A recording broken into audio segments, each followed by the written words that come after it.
Halo, jumpa lagi di Oki Rizan Channel.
Pada video kali ini kita akan mencoba kenalan dengan beberapa fundamental dari Object Oriented Programming, yang mana yang akan kita lihat adalah mengenai enkapsulasi dan konstruktor.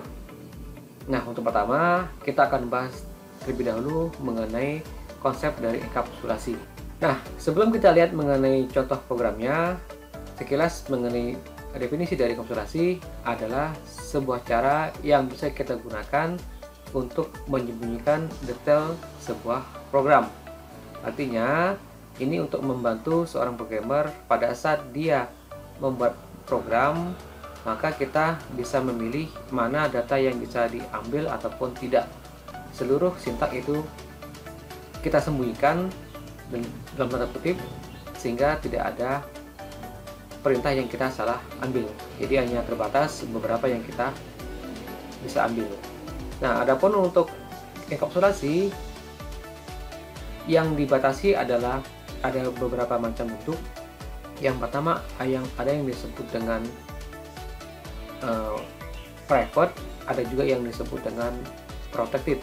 Jadi ada juga yang disebut internal. Jadi ini beberapa contoh penerapan supaya sebuah sintak program ataupun baris perintah yang kita bisa batasi, ya. Ada private, ada protected, artinya pada saat kita gunakan ada beberapa perintah yang tidak bisa diakses. Nah, sekarang kita langsung saja coba lihat ke contoh programnya.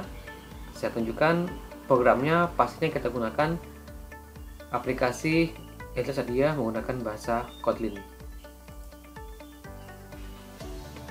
Nah, sekarang sudah ditampilkan satu buah program, yang mana untuk program ini sintak programnya sama sekali belum kita menggunakan prinsip enkapsulasi. Pada saat kita menyusun program, contohnya ya, pada saat di menu utama ataupun di fungsi utamanya, kita bisa menggunakan seluruh perintah dari kelas yang lain. Nah, apa contohnya? Contohnya seperti ini. Di dalam sebuah kelas ini kita buat namanya adalah kelas mahasiswa. Kelas mahasiswa 6 ya, lebih tepatnya, yang mana di dalamnya sudah ada satu buah properti bernama nama, dan sudah ada dua buah metode yang disebut dengan metode getter, yang keywordnya depannya adalah get, dan ada namanya metode setter yang di depannya keywordnya adalah set, ya, satu buah atribut ataupun properti yang bernama nama. Nah, kemudian pada saat kita buat sebuah objek di kelas utamanya, yang dalam hal ini kita buat dengan namanya MHS1, yang merupakan objek dari kelas mahasiswa 6. Nah, di sini pada saat kita lihat objek ini, dia langsung menggunakan properti nama. Di sini ya yang dipakai, yang dimasukkan dengan sebuah data. Sehingga di kasus ini objek ini bisa menggunakan properti ini secara bebas, bisa diambil, bisa dipakai dan untuk dimasukkan dengan isi sembarangan. Nah, ini juga rentan sekali kalau seandainya kita salah memasukkan data ke dalam properti. ya. Jadi kuncinya di sini, si objek ini bisa menggunakan properti nama. Nah, sekarang bagaimana caranya supaya properti nama ini kita tidak usah gunakan, kita sembunyikan, ibaratnya kita sembunyikan, dan supaya si objek hanya bisa menggunakan metode getter ataupun metode setter tanpa harus mengetahui properti dari sebuah kelas ini. Jadi datanya bisa disembunyikan. Nah, caranya menggunakan enkapsulasi. Sekarang saya langsung tunjukkan contoh enkapsulasinya di program berikutnya yang di sini ya. Nah, di sini kita bisa bedanya. Ini program sudah menggunakan enkapsulasi, yang mana perintahnya kita bisa lihat di bagian properti. Ini saya balik ke yang tadi ya. Ini sama ya, properti yang bernama nama juga, yang tipenya string. Nah, cuma bedanya di depan kita berikan perintah private. Artinya sekarang properti ini kita sudah sembunyikan dan dikasih dengan perintah private ataupun keyword private. Jadi harusnya tidak boleh ada sembarangan data yang bisa mengambil. Sehingga kalau di contoh polyam yang tadi objeknya bisa menggunakan properti langsung seperti ini bernama nama ya, maka pada saat di enkapsulasi ini maka si objek hanya bisa menggunakan metodenya saja, set nama yang ingin dipakai ya. Jadi dia tidak bisa menggunakan properti yang nama ini. Jadi objek pada saat kita ketik dia hanya menggunakan metode set nama seperti ini. Nah, sekarang kita coba saja apakah ini betul berfungsi atau tidak. Apakah bisa kita sembunyikan datanya tidak boleh dipakai oleh objek. Maka ini kita coba buat ya. Kita bikin dengan sama. Kalau di sini perintahnya yang sebelumnya caranya adalah my1 titik nama. Ini kita menggunakan seperti nama ini. Kita buat dengan cara yang sama. Ini saya remark dulu. Kita remark dulu ya di sini. Kita remark di sini. Nah, kemudian kita tambahkan perintah di sini mhs1 titik nama sama dengan ini ya, buat namanya. Ini sama persis seperti yang ini sebelumnya ya, sama persis. Nah, cuman pada saat kita coba ternyata ada satu buah pesan error yang mana pesannya ditunjukkan menggunakan satu garis ya berwarna merah di bawah dari baris perintahnya yang di sini. Ini artinya menunjukkan bahwa ini perintahnya salah, tidak bisa di running. Nah, kita bisa lihat apa pesan errornya. Pesan errornya begitu kita tunjuk di daerah sini, maka dia akan bilang cannot access nama, it is private. Nah, dia bilang ini adalah private, tidak bisa diakses. Jadi ini perintah untuk menyembunyikan detail sebuah properti, sehingga pada saat kita membuat program kita tidak bisa sembarangan untuk mengisi datanya menggunakan properti. Dan di sini contohnya kita bisa menggunakan satu buah metode ya, set nama, yang mana nanti ini sih pada akhirnya di metode ini dia akan menggunakan properti punya dia ya di sini. Kan di sini ya, itu akan ditampilkan, dimasukkan ke properti nama. Jadi pada saat kita jalankan, pada saat kelas ini dijalankan di running, sudah jadi sebuah kelasnya. Maka pada saat kita bikin program yang di kelas yang lain, maka kita nggak akan tahu bagaimana detail isi dari sebuah kelasnya. Yang kita hanya bisa lihat adalah menggunakan metode dari set namanya ini. Jadi datanya betul-betul disembunyikan seperti itu ya. Ya sama kayak kita mencoba sebuah menu ya, menu di restoran misalnya. Kita taunya hanya bentuk akhirnya aja, tapi kita nggak tahu bagaimana proses jalannya, gimana proses produksi di dalamnya. Kira-kira seperti itulah contoh dari enkapsulasi.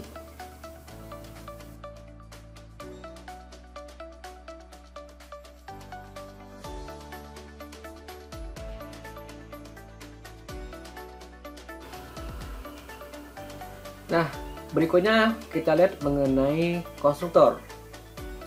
Nah, apa itu konstruktor? Yang disebut dengan konstruktor adalah satu buah metode khusus yang akan dipanggil secara otomatis pada saat dijalankan. Nah, ini modelnya yang namanya konstruktor ini kita bisa bikin sendiri atau dia otomatis akan dibuat oleh si kompiler. Cuman pada prinsipnya yang namanya konstruktor bukan adalah anggota dari sebuah kelas. Nah, fungsinya apa dari sebuah konstruktor? Fungsinya adalah kita bisa membuat sebuah objek pada saat program dieksekusi, atau juga kita bisa memberikan nilai awal dari atribut yang akan kita perlu buat inisialisasinya, ataupun bisa mengerjakan sebuah proses yang diperlukan pada saat objek dibuat. Nah, sekarang kita akan coba lihat contoh penggunaan konstruktor, yang mana ini fungsinya kita bisa memberikan sebuah nilai awal ataupun sebuah proses. Langsung saja kita lihat contohnya. Nah, untuk pertama akan saya tunjukkan dulu satu buah program seperti tadi ya, program yang tanpa menggunakan konstruktor. Dan di sini ceritanya kita menggunakan satu buah properti bernama-nama yang mana kita isi dengan sebuah data.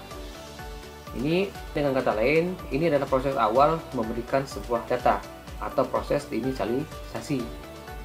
Artinya di dalam objek ini memasukkan satu buah data ke dalam properti nama, dan inilah nilai awalnya.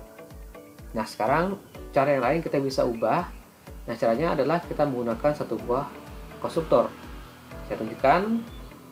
Nah, untuk konstruktor ini ada 4 macam tipenya, ya. Ada 4 macam tipenya. Yang pertama langsung saya tunjukkan, disebut dengan konstruktor tunggal. Nah, mana yang disebut dengan konstruktor? Kita bisa lihat ini keywordnya, init, ya. Ini adalah sebuah konstruktor, khususnya di dalam bahasa Kotlin. Jadi inilah konstruktor yang bisa kita gunakan. Nah, di contoh yang khusus yang ini kita membuat sebuah nilai awal, ya, memberikan nilai awal ke sebuah properti. Jadi bisa lihat di sini bedanya. Kalau di sini bedanya, objek ini harus memberikan nilai awal, memanggil properti nama, baru nanti pada saat di running dia akan muncul nama ini, ya. Saya tunjukkan dulu programnya. Tunggu sebentar ya. Nah, pada saat kita jalankan akan muncul nama Oki karena objek ini memanggil properti nama yang ini ya, muncul namanya. Jadi dia bisa tampil namanya karena dimasukkan nama Oki ke dalam seperti ini menggunakan metode sama getnya. Nah, kemudian kita gunakan cara yang lain menggunakan konstruktor.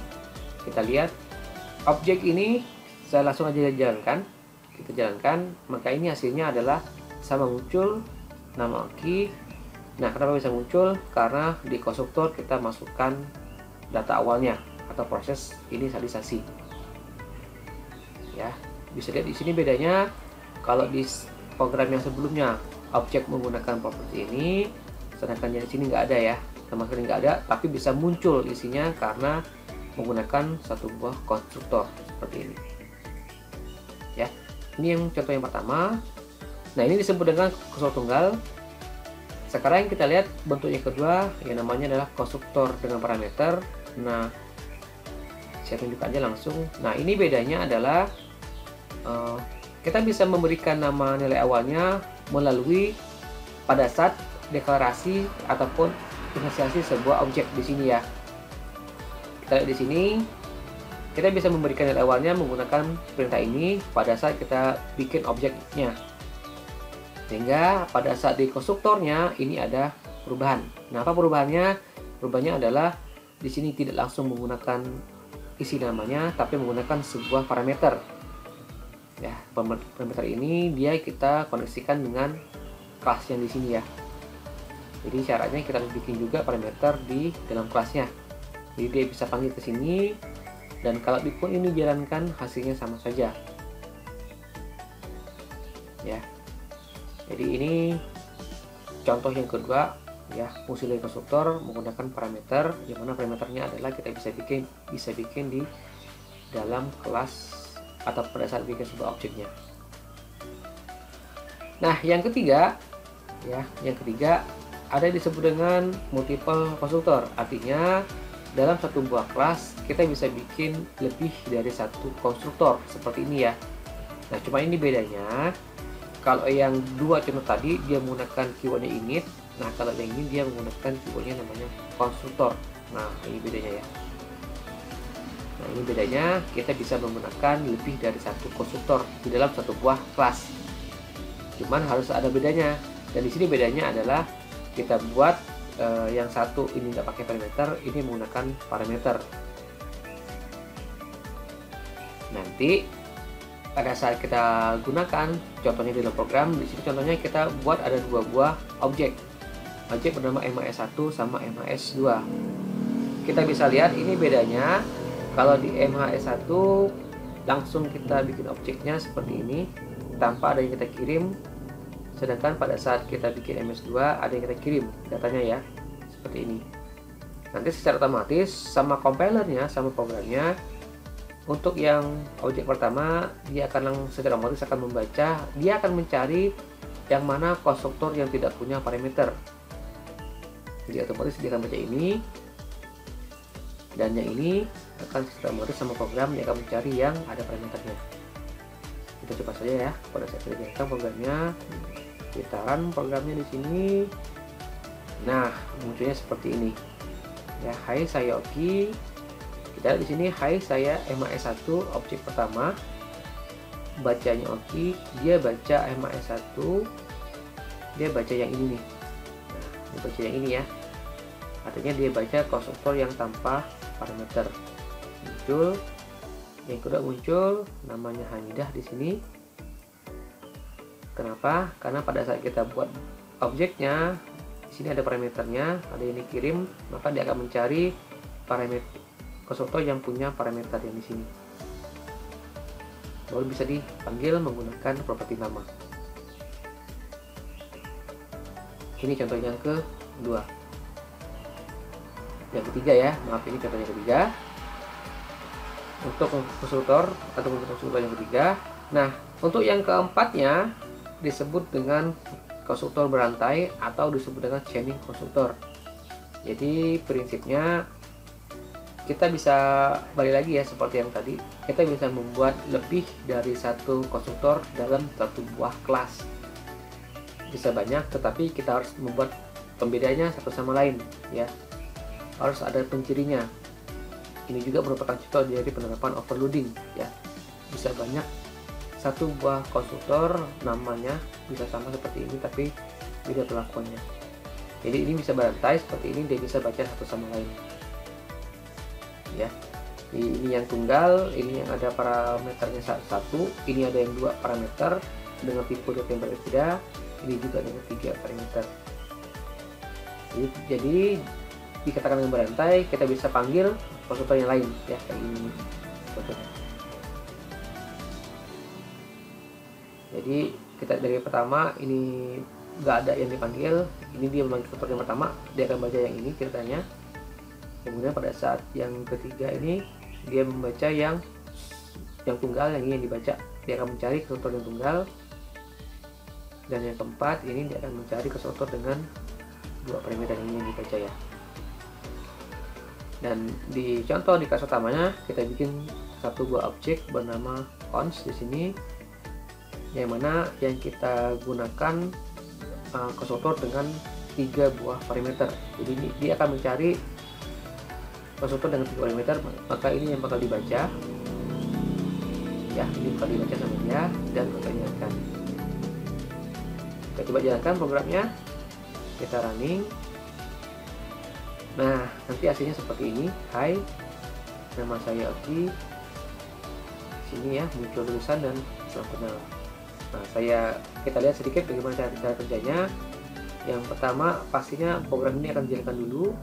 Nah, begitu ini dijalankan, saya ulangi ya, begitu ini dijalankan, maka objek ini akan merupakan isi dari kelas konstruktor. Dia akan cari konstruktor yang sesuai konstruktornya atau parameternya. Karena ini tipenya integer, maka dia akan baca ke sini. ya. Dia baca ke sini ceritanya. Nah, begitu dibaca ternyata ketemu dengan perintah yang ini. Ketemu perintah yang ini, ternyata ini membaca lagi konstruktor. Ya. Dia baca ke sini lagi nih.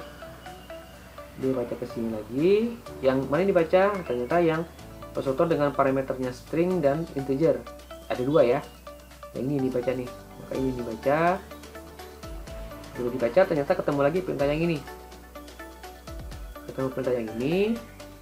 Sebelum mencetak yang ini ya, sebelum ini bawahnya ketemu perintah yang ini, maka dia akan mencari konstruktor lagi yang lain yang tipenya hanya satu parameter.